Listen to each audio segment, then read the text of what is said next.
Okay, imagine this for a second. You're driving your really sleek, modern electric car, right? Top of the line tech, Hmm. and then bam, a collision. Hmm. But it seems pretty minor, like a little fender bender in a car park, or maybe, and this is what we'll get into, a motorbike just glances off it. Yeah, your first thought is probably, okay, annoying, but fixable. Head to the body shop, maybe replace a panel or two. Exactly. That's what you'd think. But what if that tiny little incident, that scrape, meant your whole advanced, expensive car is suddenly declared a total loss? Just junked. It sounds pretty wild, doesn't it? Yeah. Especially for a car that might only be, what, a year old?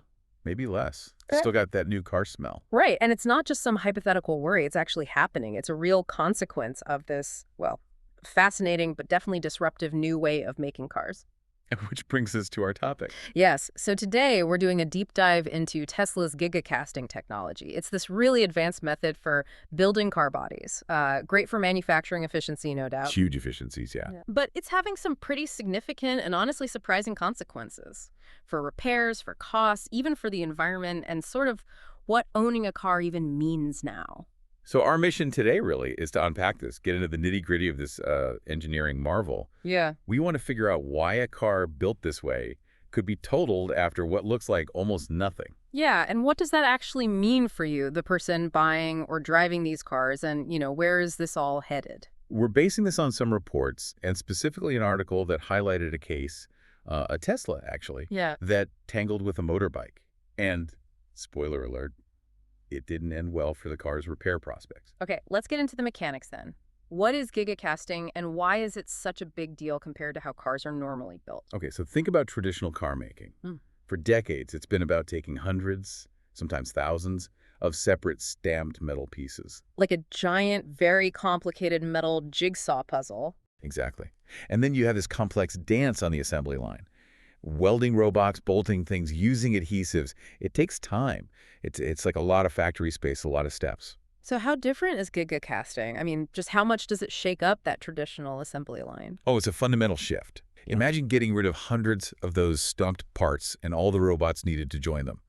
Gigacasting uses these enormous die casting machines. We're talking huge presses. Like building size presses? Pretty much. Hmm. They inject molten aluminum alloy under incredible pressure, thousands of tons of force, into a single, really complex mold. Yeah.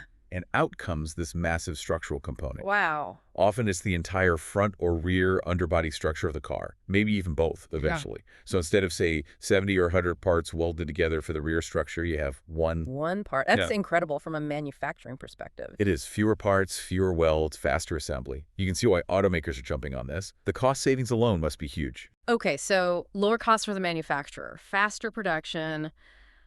Are there other benefits, maybe for the car itself, like performance or safety, before an accident happens? That's a good point. Yes, definitely efficiency is key, lower manufacturing costs, speed, smaller factory needed, but there are potential structural benefits too. Ah, okay. Fewer joints can mean a more rigid structure overall. Hmm. A single piece can be engineered very precisely, with specific crumple zones and ways to distribute energy in a crash.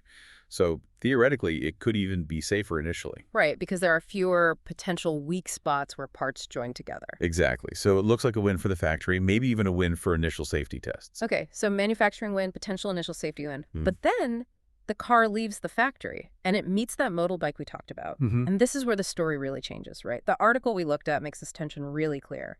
Manufacturing brilliance versus real-world problems. It really does. The case study is quite stark. A fairly new Tesla, rear-ended by a motorbike. And the visible damage, not that bad apparently. Maybe a dented panel, some scrapes, what you normally expect to just, buff out or replace easily. But because that impact, even though it seemed minor, compromised a key part of the rear gigacast structure, the whole vehicle was declared a total loss. Wow. Even though it looked mostly okay. Yeah, it wasn't some mangled wreck you see towed away. It just highlights how this new construction method completely changes the definition of minor damage. So for most of us, a motorbike hitting a car sounds like something you fix. Why does gigacasting turn that into a write-off? What's the actual reason? It comes down to the nature of that single, large, integrated piece.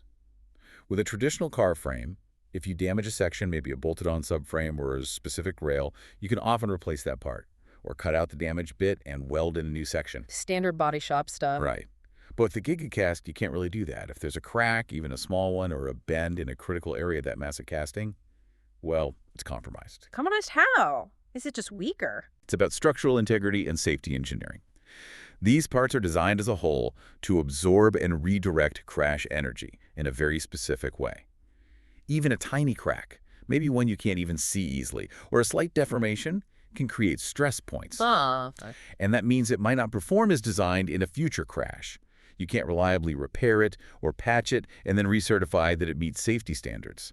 Nobody wants to take that liability. So you're saying that huge rear section, which is basically the car's backbone back there, if it gets even a specific type of small damage from a seemingly minor hit, you can't just swap out the damaged corner. Nope. It's one giant piece. And trying to patch it could actually make it less safe. Precisely.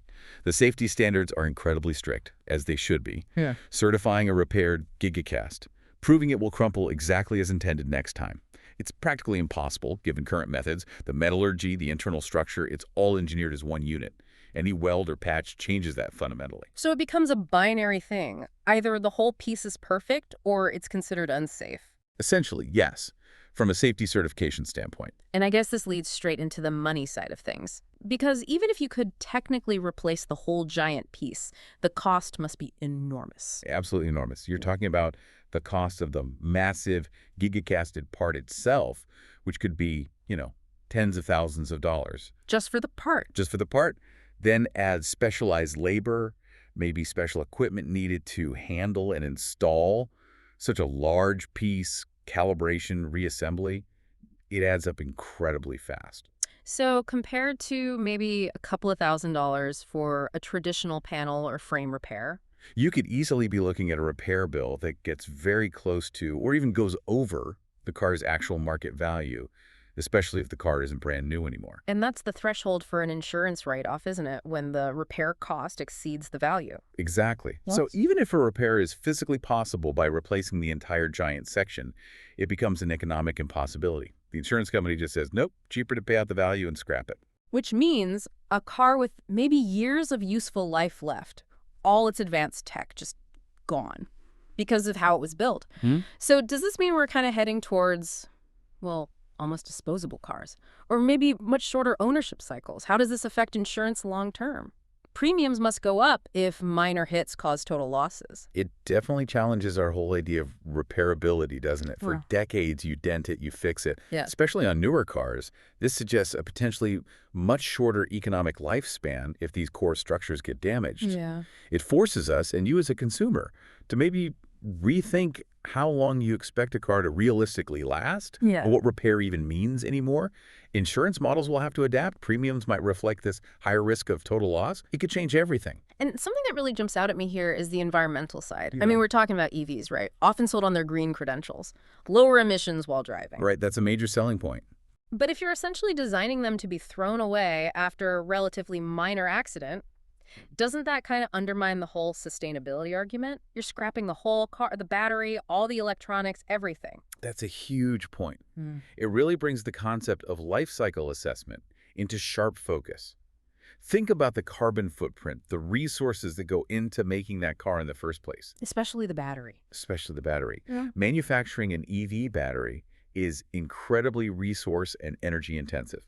Complex mining, global supply chains, huge embedded energy.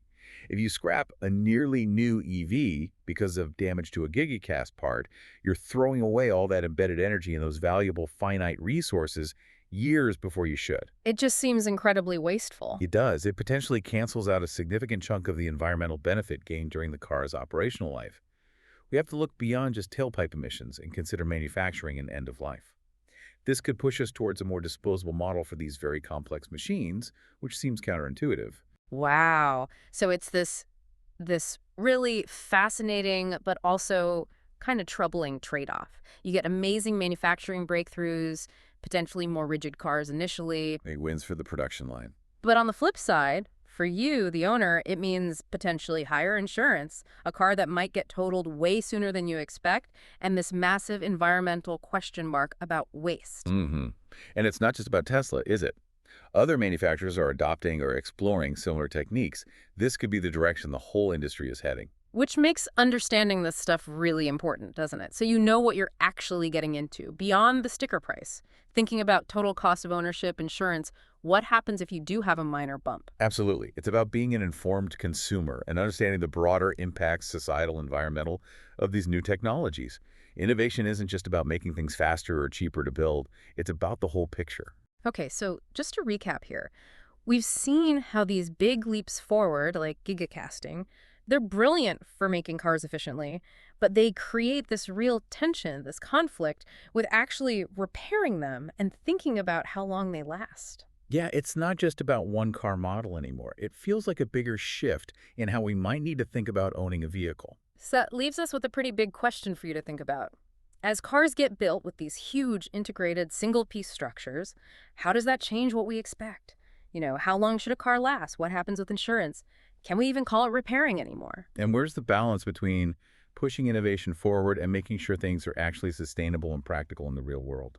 And personally, the more I think about this, the more, well, perplexing it gets. It just feels really off somehow. Hmm. The idea that these super advanced, expensive vehicles could be just unusable after what seems like a minor knock purely because of how they're put together. It just doesn't feel right for the consumer. It's not convenient. It's definitely not cheap if it leads to a write-off. And the waste. And the waste, exactly. It feels incredibly inefficient and, frankly, pretty unfriendly to the environment to just bin an entire car instead of fixing a dent. It's a real head-scratcher. It really is. It highlights these complex, sometimes unintended, consequences when you really push the boundaries of manufacturing.